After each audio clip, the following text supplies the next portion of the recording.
Benvingudes i benvinguts a un nou capítol del podcast No sé res sobre art del Museu d'Art de Girona. Jo sóc en Pere Cañada, responsable de comunicació, públics i activitats, i avui ens acompanya la Nàdia Hafid, dibuixant. Què ens explicaràs, Nàdia? Benvinguda. Moltes gràcies per convidar-me. Volia parlar-vos una mica de la composició, no? Què entenem per composició? La composició al final no deixa de ser com organitzem, no? Com distribuïm diferents elements pictòrics, com pot ser la línia, la textura, el color, a la nostra obra. I això al final ens serveix una mica per com volem que es llegeixi la nostra obra, quina interpretació li volem donar, perquè ja ho veurem en diferents exemples, però depenent de com distribuïm aquests elements, ens donaran unes sensacions o unes altres, ens donaran unes idees o unes altres. Llavors això és el que volia explicar una mica al llarg d'aquest recorregut. Genial, pinta molt bé, segur que és molt interessant. I res, doncs comencem, entrem al museu i anirem cap al Saló del Tron. Som-hi!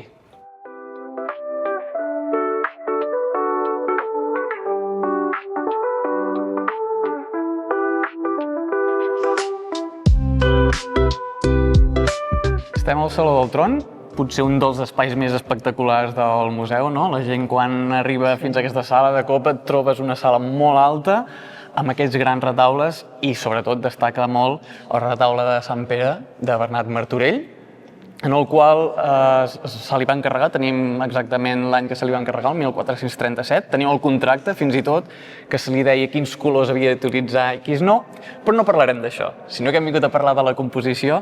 Nàdia, què ens pots dir de la composició que va utilitzar Bernat Martorell i el seu taller per fer aquest retaule?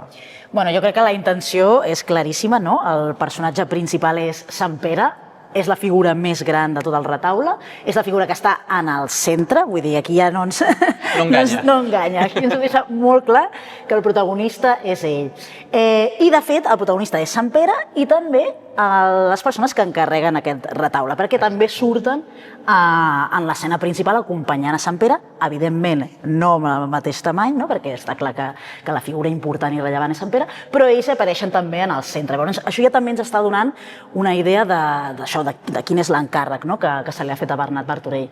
Després, és una composició molt equilibrada, és una composició que no vol generar ningú trasbals a la persona que està mirant l'obra, i vol ser una composició també molt clara. Hi ha una narrativa que és explicar, de fet, al voltant d'aquesta imatge central de Sant Pere veiem una mica vida i martiri de la figura de Sant Pere, per tant ens vol posar una mica en context qui era Sant Pere, i després en els marges, com també per donar més èmfasis a aquesta figura central, veiem diferents personatges també que acompanyen aquesta composició, emmarcant-la i donant-li tot aquest protagonisme a la figura central. Per tant, és una composició doncs això, que no vol generar ninguna inquietud i vol ser una lectura molt clara. Sí, molt clara també per la gent que potser aquella època no sabia llegir, no? Diguéssim, i que d'aquesta manera se li il·lustrava la vida d'aquest sant, del primer papa, com veiem aquí en el centre, no? Que utilitza... De fet, a mi em fa pensar sempre, quan jo veig un retaule, penso en les novel·les gràfiques, en les il·lustracions, no? Que aquí s'explica la vida, no? I què fan les novel·les gràfiques a través del dibuix, i en aquest cas sí que amb bafarades i amb una mica de text, expliquen alguna història. Doncs Bernat Martorell què es va fer? No? Va explicar una història. Clar, volia explicar-nos la història de la figura de Sant Pere, fer una mica de resum amb els moments més rellevants de la seva vida, i així l'espectador té molt clar, es situa molt clar què el va portar a ser papa, finalment. Sí, el primer papa, i també el que comentaves, que trobo interessant, l'utilització de les mides, no? És a dir, és un retaule que ja comença a passar del gòtic cap al Renaixement, diguéssim, en el qual ja comença a haver-hi moltes individualitzacions dels rostres, per exemple, els que han pagat el retaule, però no hi ha aquest naturalisme a les mides.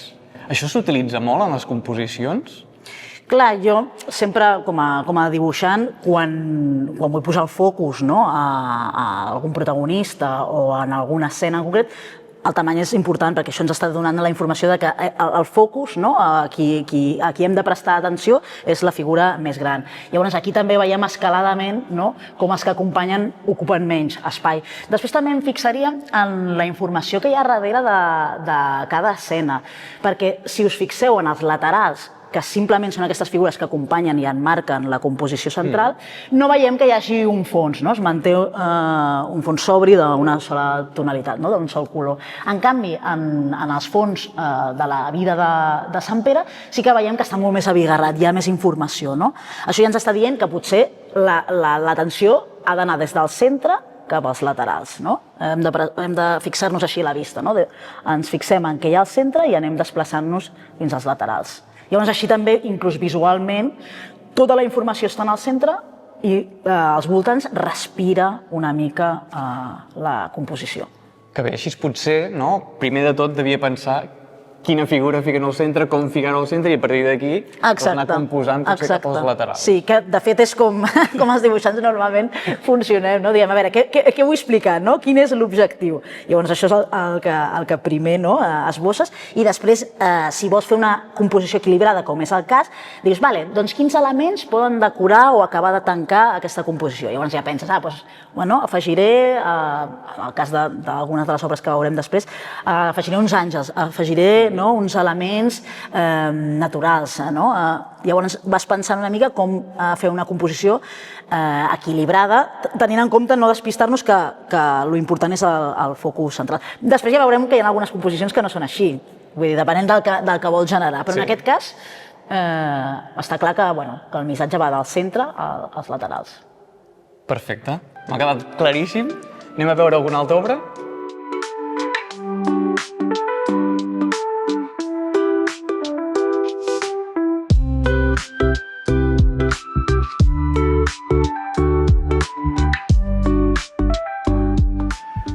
Estem a la sala 5, en un raconet molt interessant d'aquesta sala, en el qual hi ha unes peces molt espectaculars, la veritat, com per exemple el martirologi, però ens volem centrar en una altra peça que també és molt espectacular, no? És d'aquestes peces que quan arribes aquí te la mires i te la remires, dos detallets que hi ha, no? Estem parlant d'un brodat sobre tela, del cercle de Lluís Borrassà, diuen, en el qual veiem una figura central. Venim d'una figura central, ara torna a haver-hi una figura central que sembla sortir d'un sarcòfag i envoltat d'uns elements vegetals i una sèrie de personatges.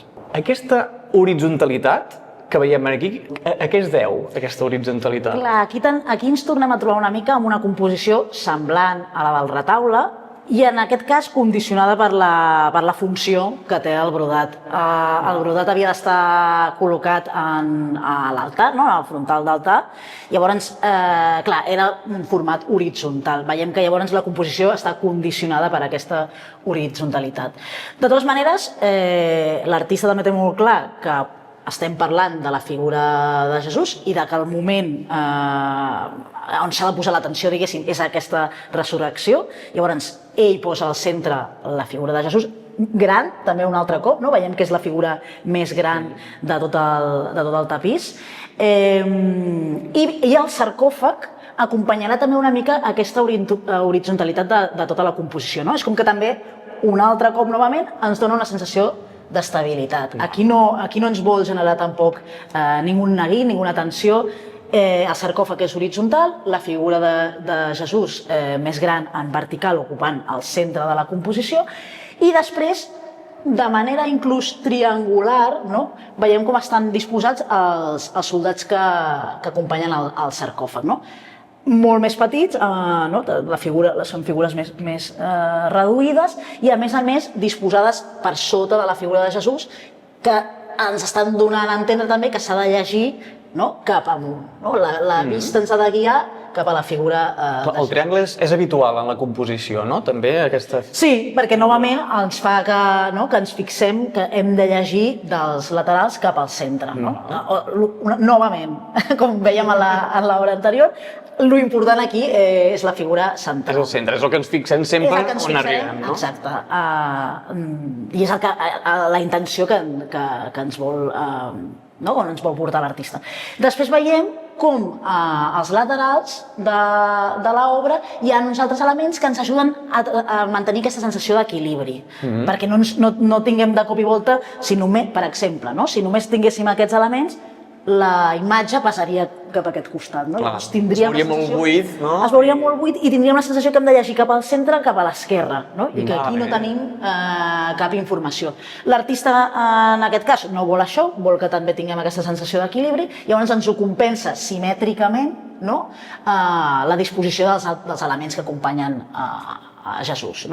Inclús elements purament decoratius com poden ser els arbres, les flors, com aquests elements més de la natura que fan una mica per embellir la peça i acabar-la de donar aquesta sensació d'harmonia, d'equilibri, una composició simètrica. Això ens dona pau, que és el que vol transmetre també la... Està molt bé aquesta pau. De fet, aquests elements vegetals són increïbles, hi ha alguns detalls, i estem pensant que és un brodat, i hi ha alguns detalls que són molt interessants, que és això, que no tenen res més, que deies tu, com per omplir una miqueta aquest espai, no? Sí, acompanyar i donar la sensació tot d'un conjunt que està molt ben lligat i que això que ens dona aquesta sensació de pau. També pel que se'ns està explicant, l'obra té tot el sentit. Perquè, clar, hem de pensar que la composició, com deia al principi, al final també ens està donant informació de quin és el missatge que ens vol donar l'obra, i en aquest cas és un moment important, és un moment que per qualsevol fidel és com la sensació d'alliberament. Llavors, això també és el que la composició ens genera a les persones que veiem l'obra.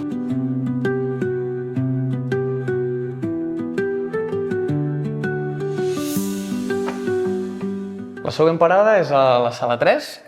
Cronològicament hem anat una miqueta enrere, veníem del gòtic anant cap al Renaixement i ara estem de ple romànic i hem de parlar una de les grans peces del museu, que és la Biga de Cruïlles. La Biga de Cruïlles procedeix del monestir de Sant Miquel de Cruïlles i la seva peculiaritat és que ens ha arribat, de les poques que ha arribat, intacta la pintura. Però per què ens ha arribat intacta? Doncs perquè estava enganxada al darrere d'un retaule, que també el tenim, el retaule de Sant Miquel, perquè el concepte patrimonial que nosaltres tenim avui no és el d'aquella època, i en aquella època hi havia el retaule que s'estava fent malbé, diguéssim, i per apuntalar-lo van utilitzar un element que ja hi havia en el monestir, que és aquesta biga. Això ens ha permès conservar-la i que avui la podem veure i podem veure aquestes figures. La sorpresa va ser quan, a mitjans dels anys 30 del segle XX, van fer la restauració del retaule, es troben un element que hi ha algunes pintures. I quan la desenganxen, hi veiem aquests monjos, aquest seguici, que ens explicaràs ara la composició. És curiós perquè trobo que aquí, novament, com hem vist en l'obra anterior, també està clar que la composició ve condicionada per la utilitat que tenia. És curiós que hagués servit per apuntalar un retaule, però clarament, originàriament, sí que hauria estar pensat perquè es veiés o bé de manera frontal o que ho veiéssim com un element elevat, no? Vull dir que la persona, l'espectador, diguéssim, veiés aquesta obra. Sí, una teoria és que formava part d'un baldaquí. Un baldaquí és una estructura arquitectònica que emmarca un altar. Doncs en teoria pot ser que estigués elevat. Estigués una miqueta més elevat. Perquè aquí el que veiem és una composició, novament també estable, tot i que diria que aquí hi ha un element afegit, que és que, tal com estan disposats les figures, ens dona una sensació de dinamisme, de moviment. Diguéssim que la intenció aquí de la composició és que tu et sentis que formes part d'aquesta processó, una miqueta, perquè ens està guiant que hem d'anar, que hem d'observar, diguéssim, la peça d'esquerra cap a dreta. Això és algú, jo pensava, dic, això també és algú també curiós, perquè les figures, diguéssim, amb més de pes o amb més de poder, més protagonistes, estan donant l'esquena, diguéssim, la processó va cap a la dreta i llavors estan donant l'esquena.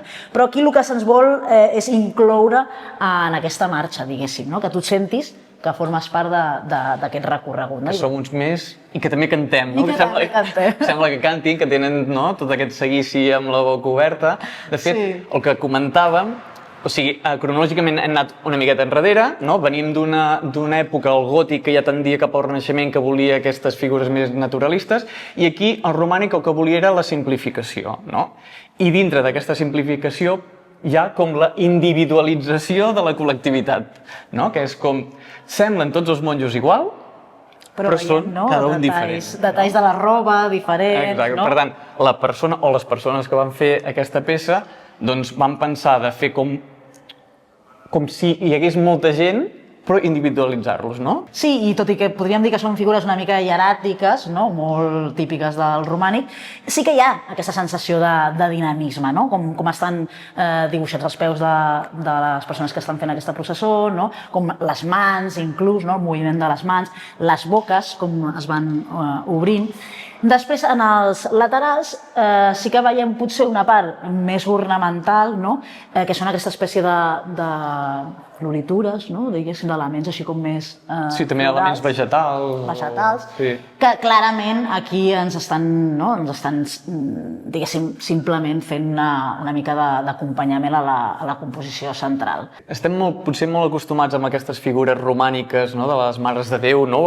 Frontals, molt estàtiques. Molt estàtiques. I en canvi en aquesta peça és el contrari, no? És més... Tot i que els recursos, no? De línia i tal són els mateixos, no? Que una mare de Déu del romànic, no? Sí. Però com que estan disposats d'aquesta manera, tenim aquesta sensació de moviment. Sí, és que fins i tot aquesta figura de l'esquerra, sembla que els peus també indiquen, no? Que hem d'anar cap allà. Que hem d'anar cap allà, no? També. Sí, també ajuda molt el propi material, no? La pròpia biga, no? Que és horitzontal. Llavors també això, a nivell mental, ja ens disposa aquesta sensació de moviment. Doncs ara farem un salt d'uns quants segles i anirem pujant unes quantes escales per arribar a la sala 18.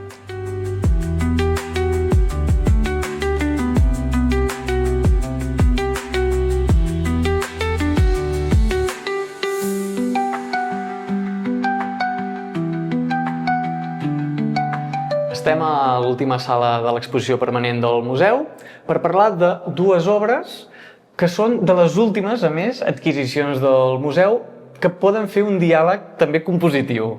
Oi que sí, Nàdia? Sí, ens trobem primer amb aquesta obra de l'Olga Sacharoff. Podríem dir que és una composició típica de retrat, però amb una composició jerarquitzada, aquí novament també. Veiem que hi ha una figura central, que és la figura del pare de família, diguéssim. Entenem que és el pare de família. Sí. L'acompanya la mare i la criatura elevada una mica en la mateixa alçada, diguéssim, que la figura de la mare. A més, aquí hi ha diversos elements importants a destacar. El negre, també, el color negre. Això què farà? Que la mirada automàticament se'ns en vagi novament al centre, no? Perquè aquí estem fent una composició jeràrquica on la figura principal i la figura en la que hem de focalitzar-nos és la figura de l'home. Va vestit de negre, per tant, la nostra mirada anirà al centre, i després veiem també com l'Olga ha inclòs una sèrie de gestos que també ens donen informació de que el centre, que la informació important, diguéssim, està en el centre, que és la mà del personatge masculí, no? Tocant-se l'estómac, tocant també la figura femenina. Veiem també com fa aquest gest, no? La figura femenina, que per tant és un gest una mica més passiu, no? I novament també ens triangula els personatges, no? Amb el gest també finalment de la criatura més reposada i més serena. Tot i que també ens trobem davant d'una composició que és estable, aquí sí que hi ha un element també de jerarquia, i per tant l'ordre de lectura serà del centre als laterals. Després també crec que és interessant destacar el fons, que tot i que el fons intenta crear profunditat, tampoc no vol robar protagonisme a les figures centrals, que són on hem de posar, diguéssim, l'atenció. Sí que crec que és interessant el contrast, no? dels elements del fons. Diguéssim que a l'esquerra hi ha elements que evoquen a la natura, a l'ús salvatge, que aquí inclús podríem fer una interpretació psicològica, no? I a l'esquerra un element que forma part de la llar, no? Una cortina, que a més també ens dona sensació de suavitat, no? De tranquil·litat. Per tant, ens està fent com un recolliment de que on està la informació important és novament... I és una composició molt fotogràfica. També, no? Exacte. Dos retrats de l'època... Ens retrotrau als retrats que es feien a l'època. Llavors la gent també que veu aquesta obra entén perfectament que es tracta d'un retrat familiar i també entén els codis, no? I com s'ha de llegir també aquest retrat. Jo crec que aquí el que és interessant és com estan en el museu disposades a la següent obra i aquesta, per veure una mica el contrast, perquè aquí, en aquesta obra que es diu Tossa, veiem una mica el contrari, no? Veiem una composició desplaçada. Aquí l'important és la direccionalitat.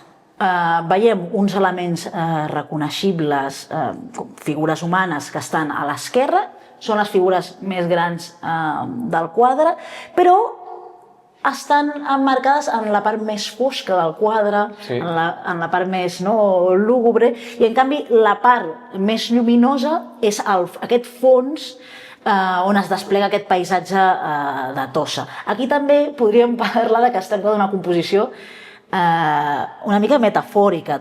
Es tracta d'unes figures d'uns camperols, no? I el que tenen a l'horitzó, el que es desplega davant seu, és aquesta Tossa il·luminada, inclús aspiracional, potser on estan els centres... A la part històrica. A la part històrica, on estan també, diguéssim, la burgesia, no? Llavors, podríem interpretar que la composició ens porta a pensar que aquestes persones aspiren... Aboquen a viure allà. De fet, les seves mirades també ens remet cap a aquesta part de més llum de la composició. Exacte, sí. Diguéssim que l'atenció està a la part... Tot i que són les figures més grans, les que reconeixem. A més, l'ull també sempre intenta reconèixer les figures humanes.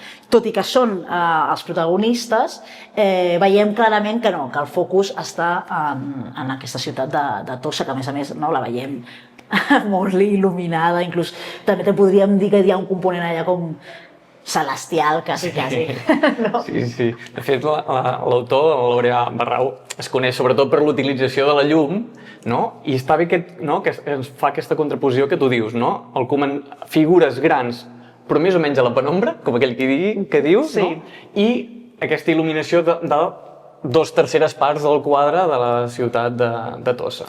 Sí, és com si li volgués donar importància també a aquests treballadors del camp, però ens estigués dient que hi ha un lloc aspirable o millor, que és l'altra banda d'aquesta barana. I de fet, en comparació amb la de l'Olga, també és el que comentaves, unes figures que ens miren directament i unes figures que ens donen l'esquena, també una miqueta per contrast social, segurament. Segurament, també, clar, en el cas de Laureà no sabem si també Laureà tenia aquest component crític, però potser en el context d'avui dia sí que podem veure que aquí hi ha una espècie de crítica social entre aquestes classes treballadores, com fer aquesta reflexió. I fins aquí el capítol de No sé res sobre art, que l'hem centrat en la composició. Moltíssimes gràcies, Nàdia. Molt interessant, a mi m'ha encantat. Segur que la gent també. I res, us esperem al següent capítol.